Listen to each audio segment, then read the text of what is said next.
On Sunday, a young woman drove her car down a frozen river on purpose. She wanted to see what it would be like. So she was in the river. Huh? Yeah, she drove into the river and she was going to put it on TikTok. And so she... On a block of ice? On a block of ice, okay. Yeah. On a block of ice, yeah. Someone who lives next door to the river got footage of her flying by in a car. Eventually, she hit a thin spot in the ice and broke through, so it was sinking into the freezing water. And random people tried to get to her using a kayak to get her out. They saved her. But before she got out of the water, she was standing on the tip-top hood of the car as it was sinking underneath the water. She was taking selfies of herself before she would get into the kayak. And one of the rescuers got so mad, he said, I had to compose myself. I was so mad that she was wasting time getting ready to go into that freezing water, risking herself and risking us who had come out there in a kayak to try and help her. And he was very, very angry. This is, again, a Canadian. The thing that was frustrating was we were all frantically trying to get her off, and she was on top of her car taking selfies. You know, we got her to shore, and that's why in one of the videos you see me, and I feel bad now, like we pulled her in. As soon as she was to shore, I just let go and walked to shore just to cool down because she was smiling ear to ear. And as soon as she got to shore, he said, look, you know, what the hell are you doing? And she's like, that was fun. And I don't think she realizes how lucky she is. That's Canadian rage. Yeah, you could. What the hell? You really let her have it. What the hell? That's right.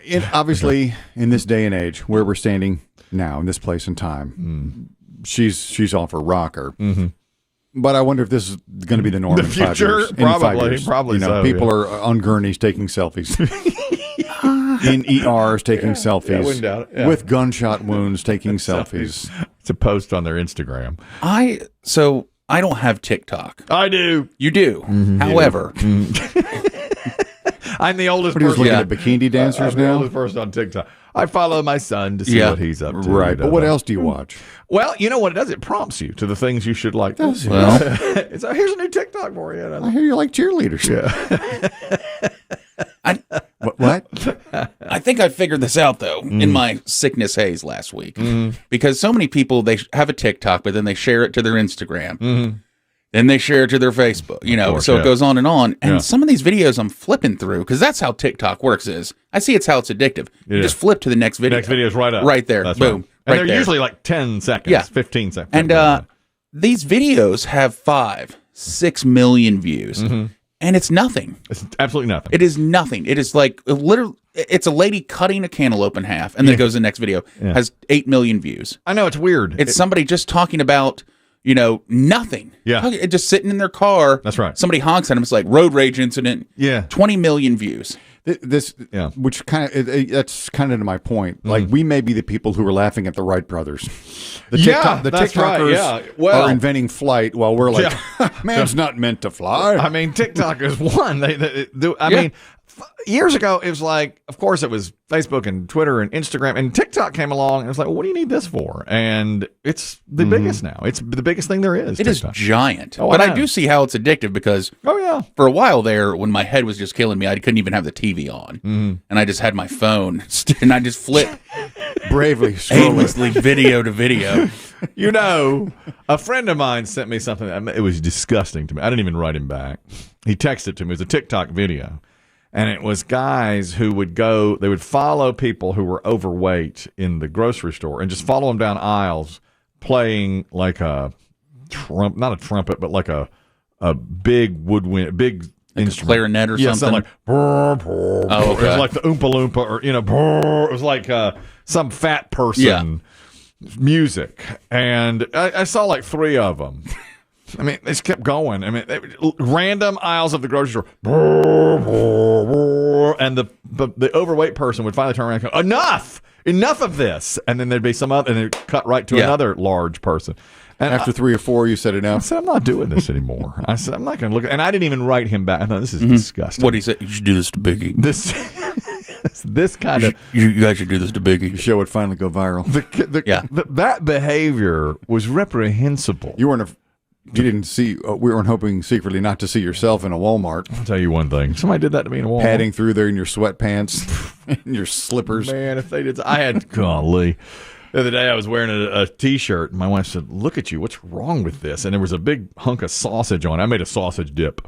And, for the boys. Yeah, and a hunk of it had fallen onto my shirt. And I just slept in the shirt, so when I got up the next day, there's a dried hunk of sausage on my shirt from the sausage with cheese. That Velveeta melted too. Oh, yeah. So it just stuck right there. But that made me, I saw that. That made me so darn mad. I wasn't even going to, I said, this is just wrong in every possible way. Reprehensible behavior by the person playing whatever instrument. And then the guy has to turn around, or the woman, and say, what's wrong with you? And then, get out of my face and stuff. And it's like, you're just asking for somebody's going to punch these guys. All for TikTok, doing it for TikTok. Biggie got a new Apple Watch, he said. Yeah. Did you know? Yeah, I got you didn't know. You didn't know. He said it was the most expensive. The death commercials. That's it. The death. Most expensive Life Alert commercial. Most expensive Life Alert anybody's ever bought. We were watching football, my boys, over, and that commercial about the guy who fell off his bike and only survived because he had an Apple Watch came on numerous times, and each time someone would say, Biggie really should get one of those. Each member of the foursome individually said it at one point. And the next day, Biggie sent me a picture saying, I just got my Apple Watch. Yeah. You have the fall turned on, right? Yeah. The fall alert. First thing I put on. In fact, it says, it warns you too. It says, you sure you want to put the hard fall alert on? Because, a lot of times people who work out a lot, like you clearly do for buying this Apple Watch. Right. You don't want to have that on because it'll mess up. Yeah. Right. And I'm like, I ain't weightlifting nothing. But when you're flipping big tires. Yeah. It'll mistakenly think you've fallen. Did you fall? No, just flipping big tires. Yep.